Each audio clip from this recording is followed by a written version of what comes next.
Vamos a empezar con la clase de hoy. La clase anterior habíamos visto lo que es el tema del BAN, del TIR. Hoy vamos a ver lo que es el riesgo financiero, el flujo de efectivo proyectado y de ahí ya solo nos quedaría una clase de repaso para poder terminar con esta materia. Entonces, por favor, eh, revisen ustedes la materia y la próxima clase igual tráiganme preguntas porque va a ser de repaso y ese repaso es en función de lo que no les quedó a ustedes claro. Eh,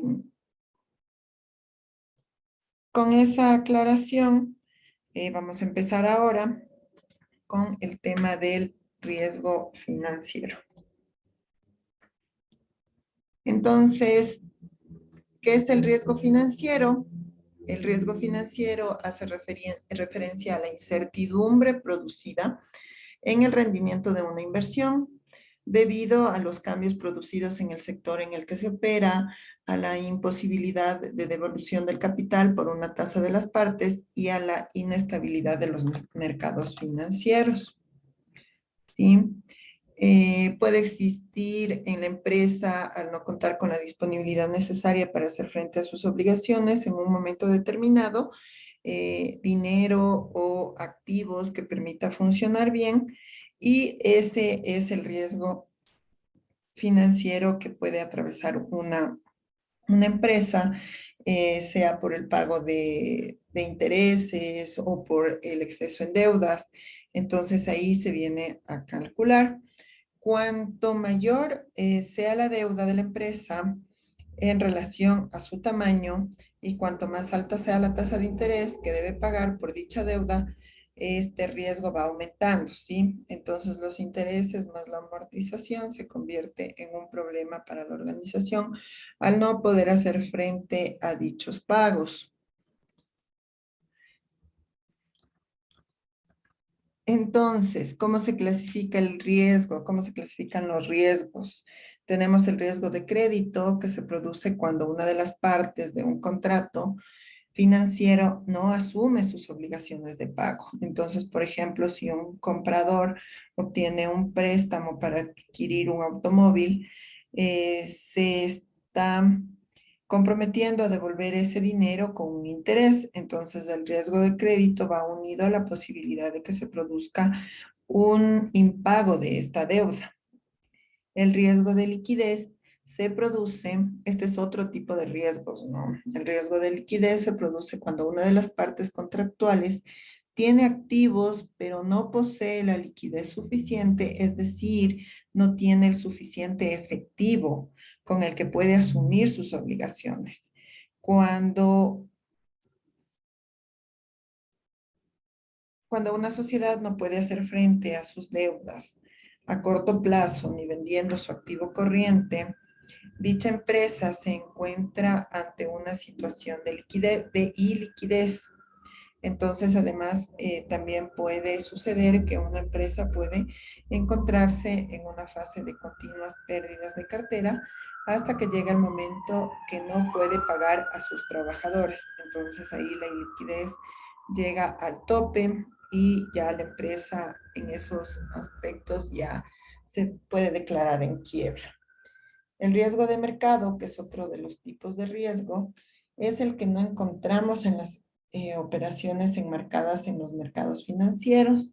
Dentro de este tipo existen tres, por ejemplo, el riesgo de cambio, que está asociada a la fluctuación del tipo de cambio de una moneda frente a otra y afecta fundamentalmente a personas con inversiones que impliquen un cambio de divisas. El riesgo de tasas de interés, como su propio nombre lo indica, hace referencia al riesgo de que los tipos de intereses suban o bajan en un momento no deseado.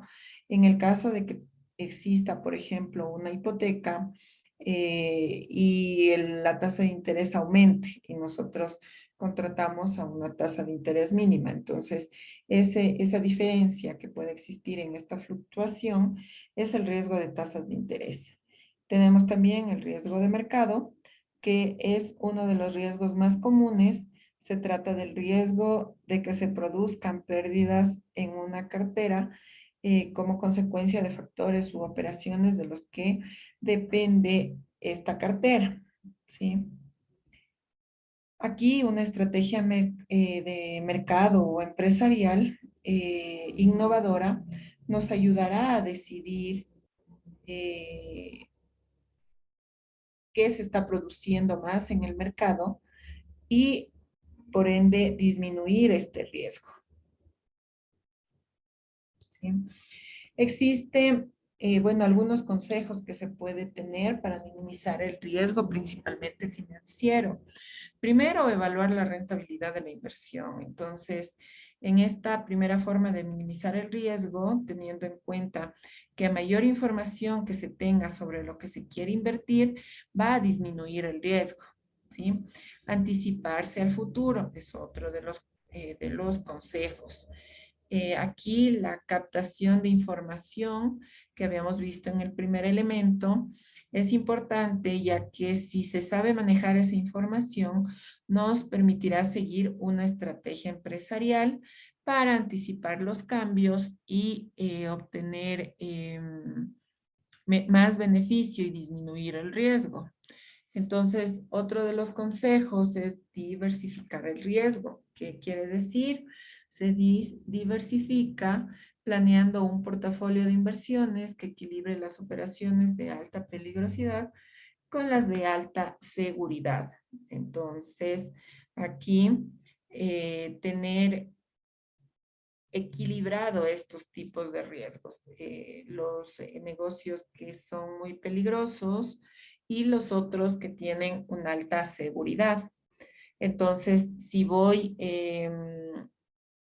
si tengo la seguridad de que en unos negocios voy a ganar, eh, tengo que equilibrarle con un negocio que sea peligroso, pero que también sea atractivo a la ganancia. Entonces, de tal manera que si el riesgo de pérdida le gana al riesgo de, perdón, a la utilidad o a la ganancia que puede tener este negocio, entonces ahí podemos tener un equilibrio. La otra es evaluar los resultados obtenidos, contando con una administración profesionalizada. Aquí, es decir, si tenemos especialización en las nuevas tendencias del sistema financiero, podemos salir siempre adelante ante los riesgos que se presenten, ¿no? Entonces, si tenemos una administración comprometida, profesional, que conozca del tema, vamos a poder salir con cualquier proyecto, por más riesgoso que este pueda ser. Y el último de los consejos es utilizar herramientas para la gestión del riesgo financiero. Entonces podemos aquí proteger los activos, por ejemplo, mediante la contratación de seguros. Entonces disminuimos el riesgo, aunque realmente los seguros se convertirían en una inversión, pues permitirían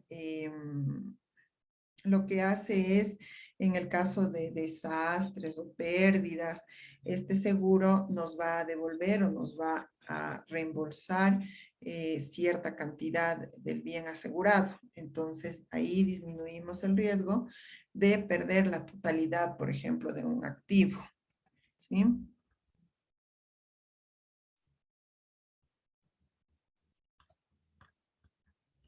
Entonces, aquí habíamos visto un ejemplo del caso del riesgo financiero.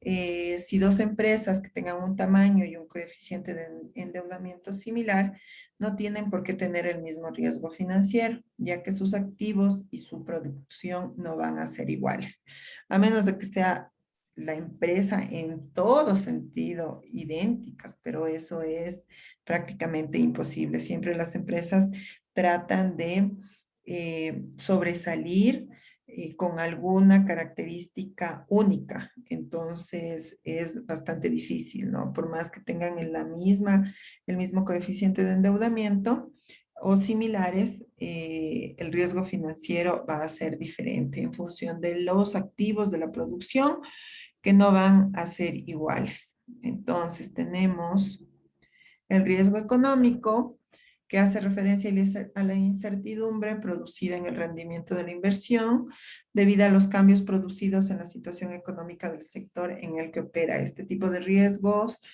puede ser la política de la gestión en la empresa, políticas de distribución de productos o servicios, la aparición de nuevos competidores, la alteración en los gustos de los consumidores, es decir, que los mercados cambien. Este riesgo económico puede producir grandes pérdidas en un corto periodo de tiempo debido a la irrupción en el mercado de un producto más avanzado o barato. Entonces, como hablamos aquí de políticas, las políticas no siempre van a estar en manos de la empresa, sino más bien depende de factores externos. Y estos factores externos pueden jugarnos una mala pasada y este riesgo económico podría ocasionar grandes pérdidas. Tipos de riesgos financieros. ¿Cuántos riesgos financieros? Tenemos el que ya habíamos hablado, el riesgo del mercado, que es producido por las variaciones imprevistas de los precios de los instrumentos de negociación.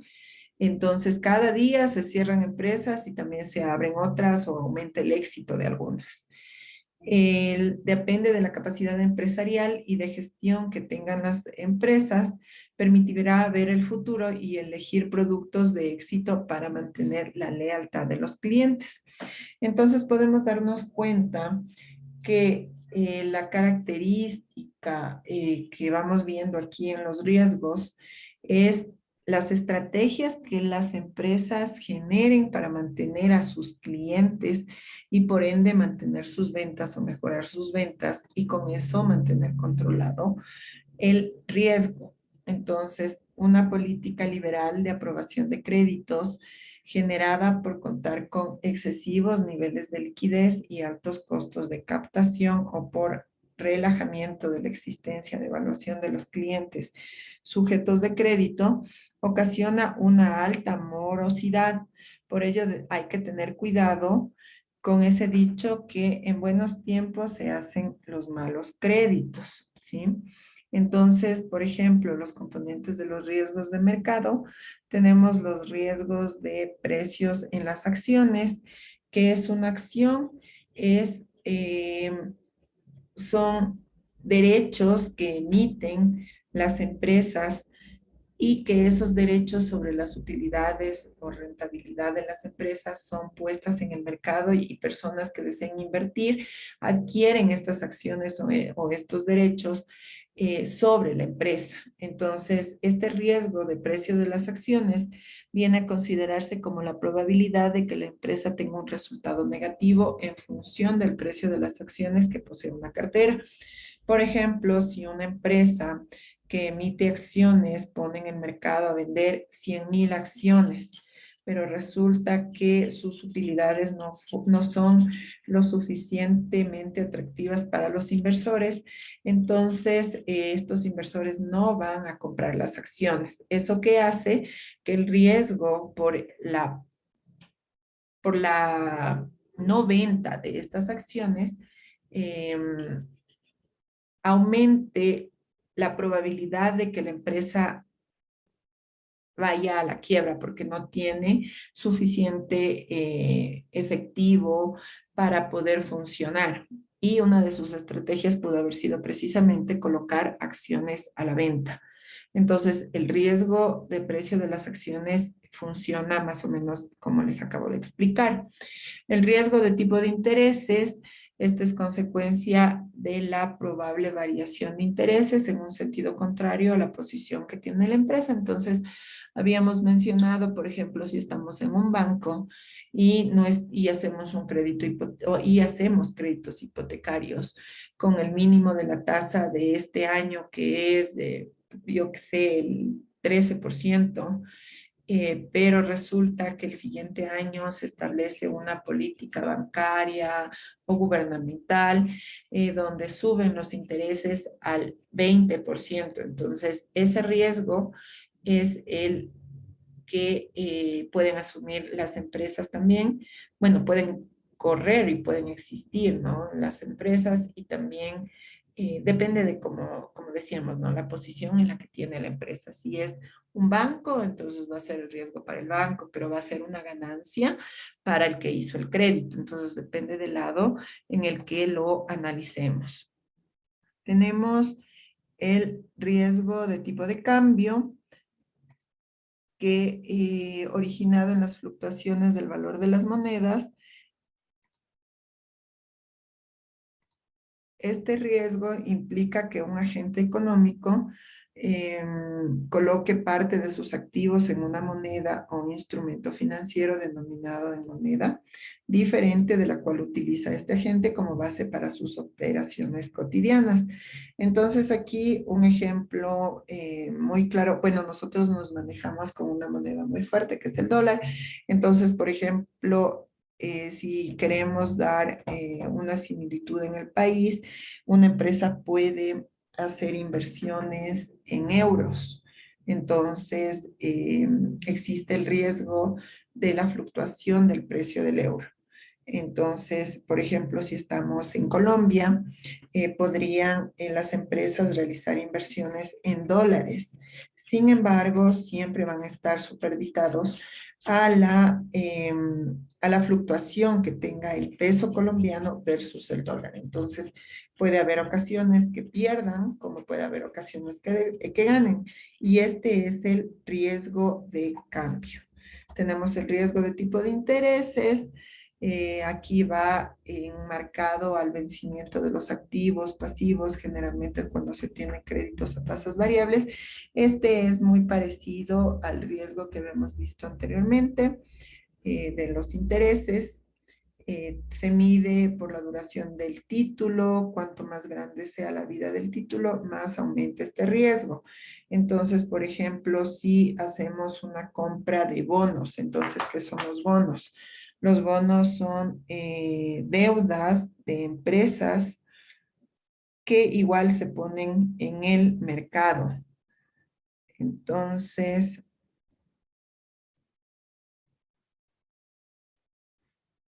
los bonos se consideran como un documento que se puede canjear por una cantidad de dinero, un objeto o un servicio.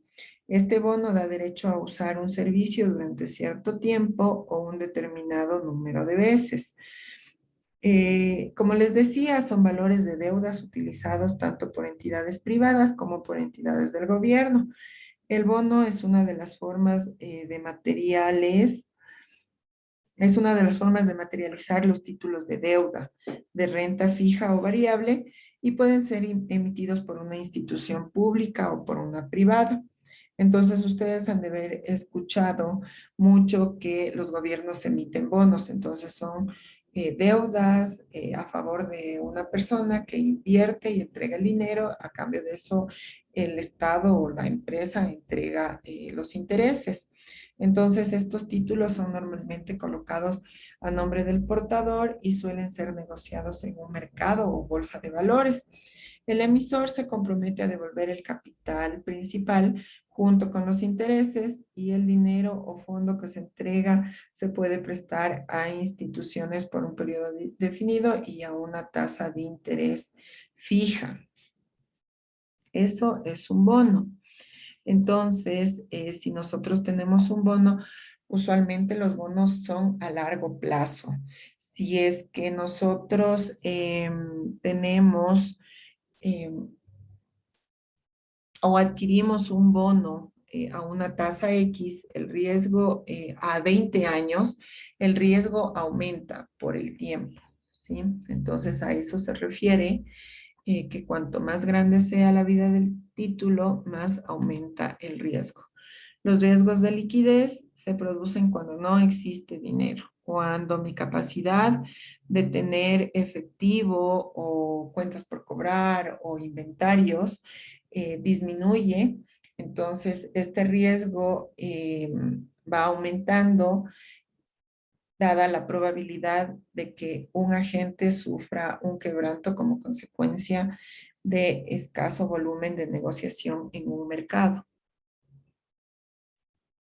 Y como consecuencia del riesgo de liquidez viene el riesgo de tesorería, que es la falta de medios líquidos de un agente para hacer frente a las obligaciones contraídas con las operaciones del mercado.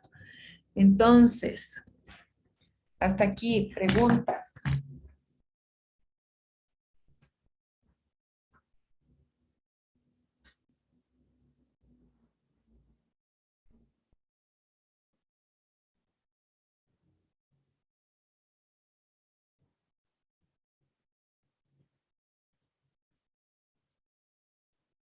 Hay preguntas.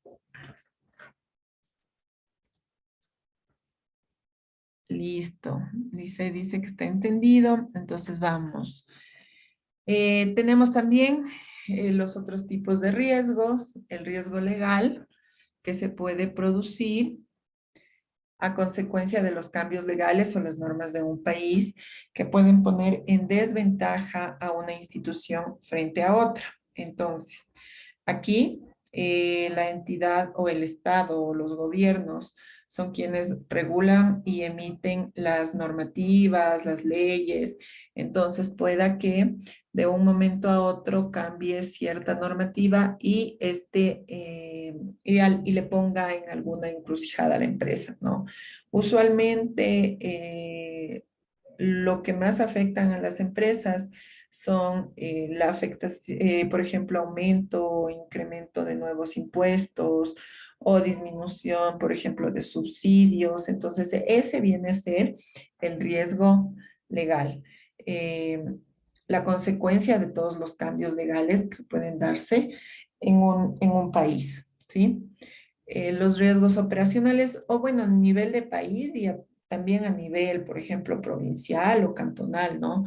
Recordemos que los municipios también son quienes emiten normativas de regulación en su territorio, entonces ellos también pueden emitir ciertas normativas que pueden poner a las empresas en riesgo o aumentar sus riesgos de perder, ¿no? O de caer en quiebra. Los riesgos operacionales, riesgo de pérdida es derivado de distintos tipos de fallos internos, es decir, de errores técnicos y humanos. Entonces aquí va enfocado a la parte operativa, si manejamos maquinaria, si manejamos vehículos, entonces los errores en este tipo de máquinas, de vehículos, puede ocasionar que la empresa sufra accidentes, bueno, no la empresa, sino las personas sufran accidentes, que se pierdan maquinaria, que se pierda producción. Entonces aquí está enmarcado el riesgo operacional. El riesgo de crédito es la posibilidad de pérdida económica derivada del incumplimiento de las obligaciones asumidas por las contrapartes de un contrato. Es lo que ya habíamos hablado al principio, que una de las partes incumpla el contrato de crédito, ¿no? Porque en sí un crédito es un contrato, es un compromiso de dos partes donde el uno le presta el dinero eh, y el otro se compromete al pago del dinero más una tasa de interés. Entonces, el riesgo del crédito se enmarca en que una de las partes no cumpla sus compromisos. Tenemos el riesgo país. El riesgo país de una inversión económica debido a solo factores específicos y comunes a cierto país, ¿no? Entonces, el riesgo del país en todo sentido es inherente a las operaciones transaccionales y en particular a las financiaciones desde un país a otro. La importancia de tener en cuenta el riesgo país en las operaciones crediticias creció rápidamente con el desarrollo del comercio exterior, con las campañas multinacionales y sobre todo de las operaciones bancarias internacionales. Entonces, ustedes han de haber escuchado mucho del riesgo país.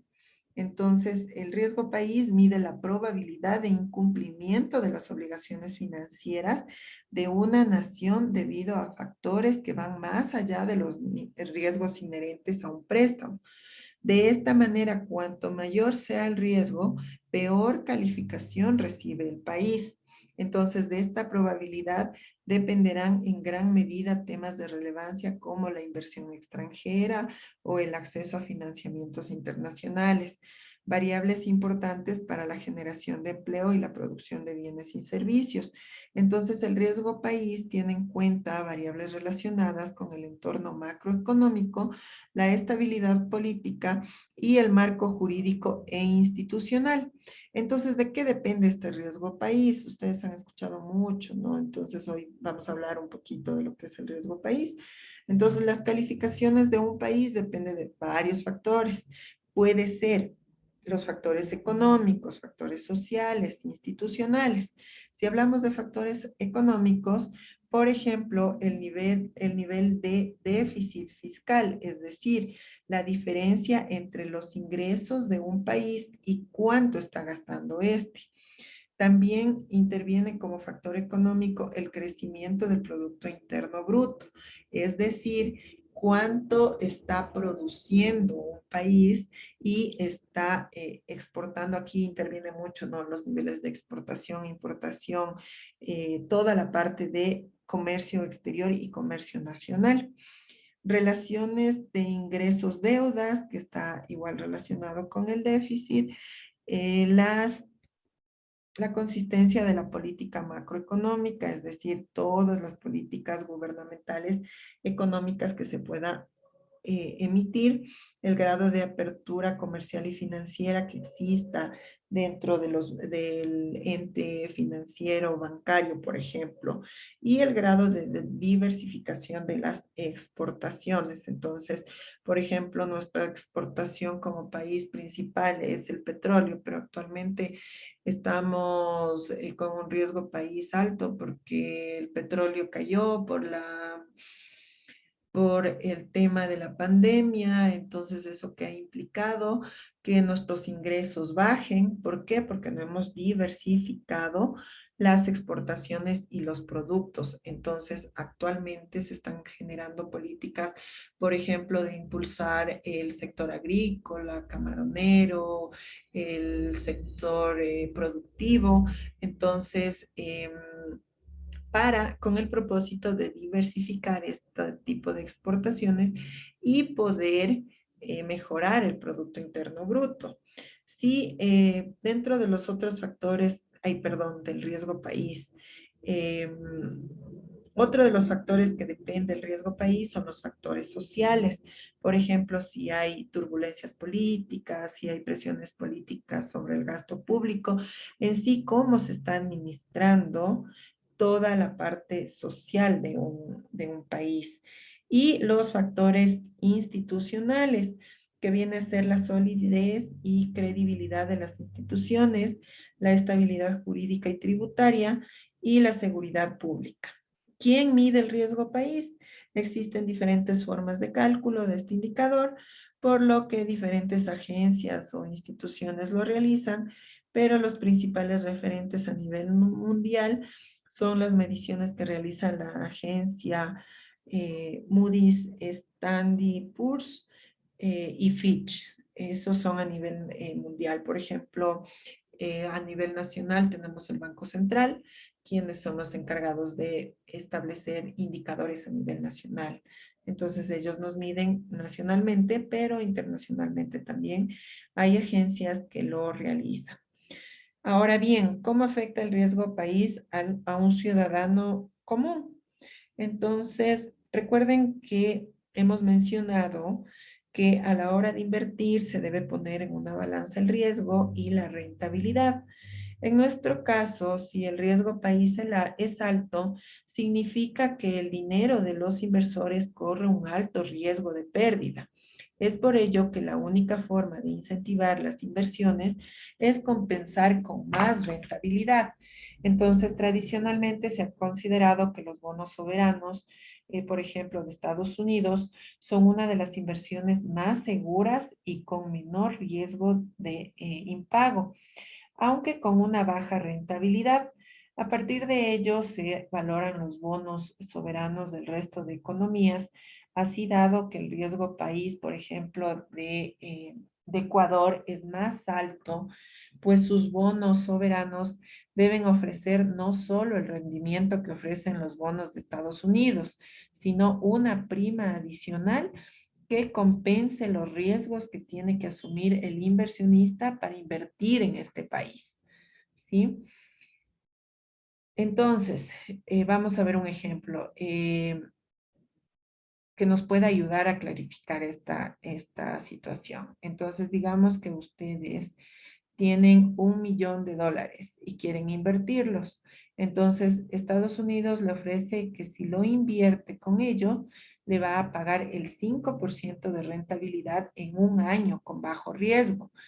Mientras que en Ecuador le ofrece el mismo 5%, pero con un riesgo medio de pérdida. Entonces, en este caso, ustedes se verían incentivados a invertir su dinero en el país que le ofrece menos riesgo, que viene a ser Estados Unidos, dado que esa economía es más fuerte y estable que la de Ecuador, lo que supone un menor riesgo en la inversión. Es por ello que Ecuador debe ofrecer más rentabilidad. Entonces, digamos, un 10% en este momento, usted puede empezar a comparar entre la rentabilidad segura del 5% o una de correr un poco más de riesgo a cambio de obtener el doble de rentabilidad.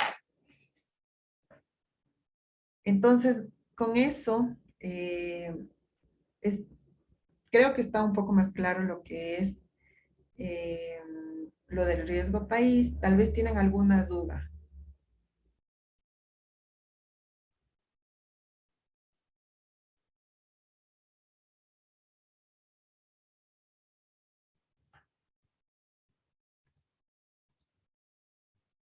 Listo.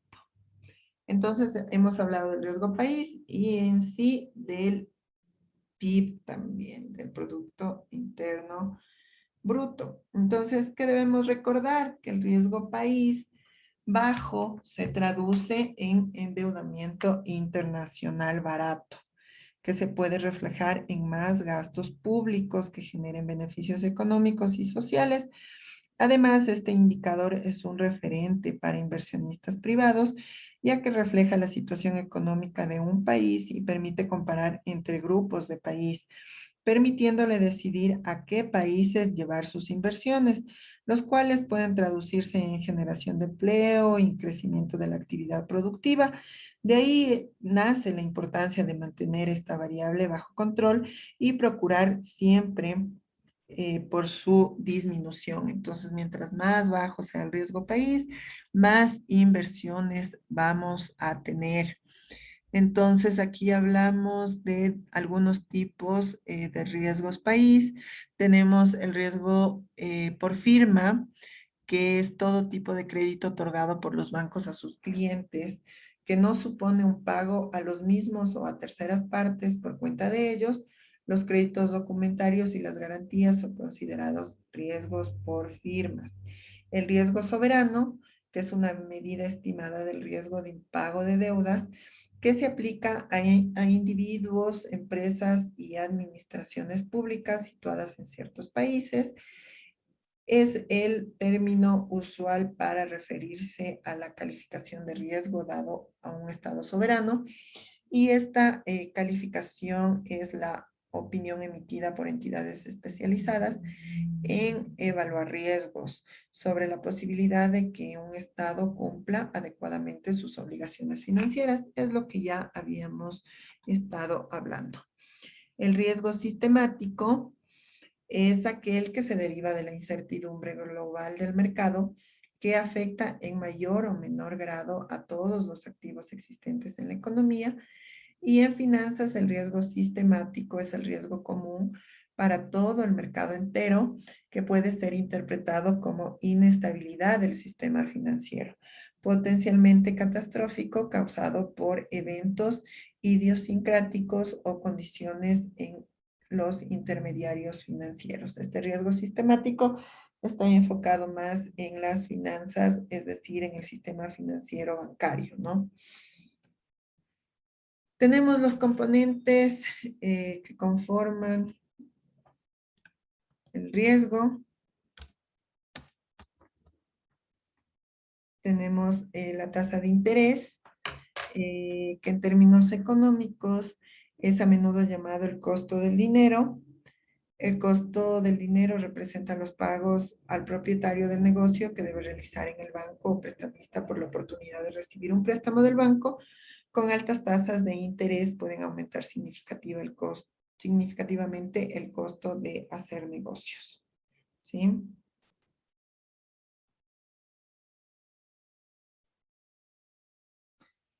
Y el monto del crédito, la cantidad de crédito representa el tamaño de los préstamos de negocios ofrecidos a una empresa. Los bancos y los prestamistas comúnmente revisan la historia financiera de la empresa para determinar cuánto dinero le van a prestar al dueño del negocio. Entonces, aquí están los dos componentes básicos de un crédito: el monto del crédito y la tasa.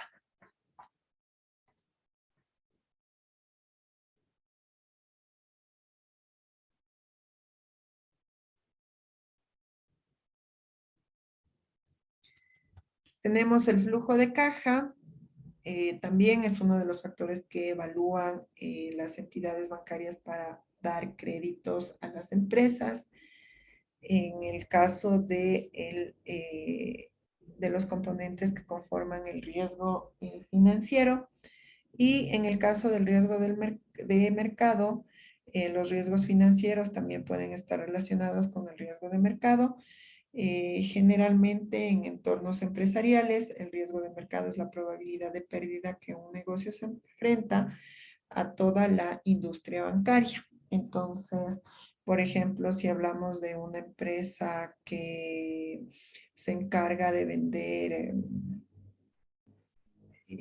yo qué sé, un producto que no tiene mucha acogida en el mercado. Entonces, la entidad bancaria va a analizar cuál es el riesgo de mercado, que ese producto no siga en crecimiento y que es más desaparezca del mercado. Entonces, si la probabilidad de que desaparezca del mercado ese producto es alta, la institución bancaria no le va a dar el crédito. Entonces, pero si existe probabilidades de que ese producto que está elaborando la empresa tiene un buen futuro de crecimiento, tiene aceptación en el mercado, entonces con facilidad la institución financiera le va a otorgar un crédito. Y aquí es lo que ya les habíamos hablado, les había hablado sobre los consejos para disminuir el riesgo financiero. Evaluar la rentabilidad de cada inversión.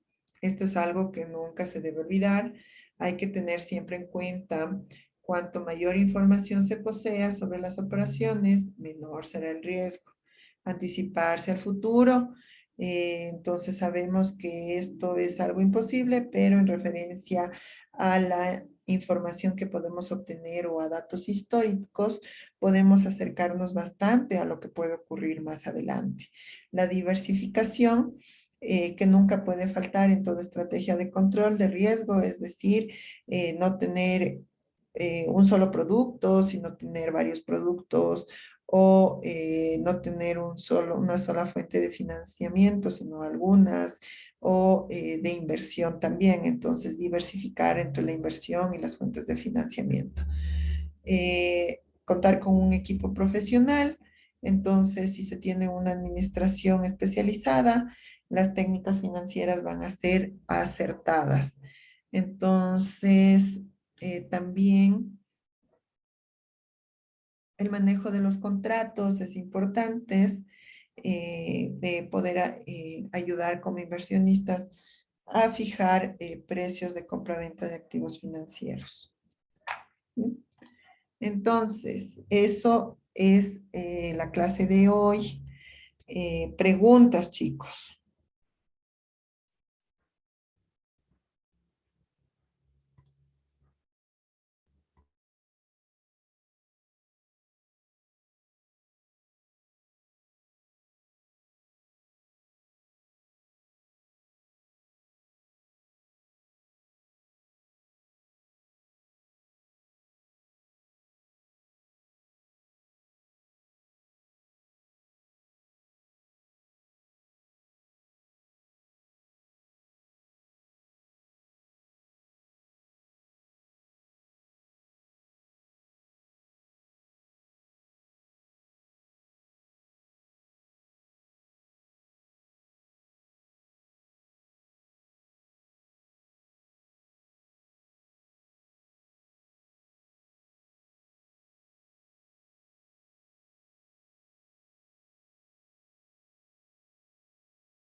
A ver, si no hay preguntas, entonces quedaríamos ahí. La próxima clase vamos a ver el flujo de fondos y el repaso de las preguntas que tengan. Entonces, listo chicos, quedamos ahí. Una buena noche. Que descansen. Gracias.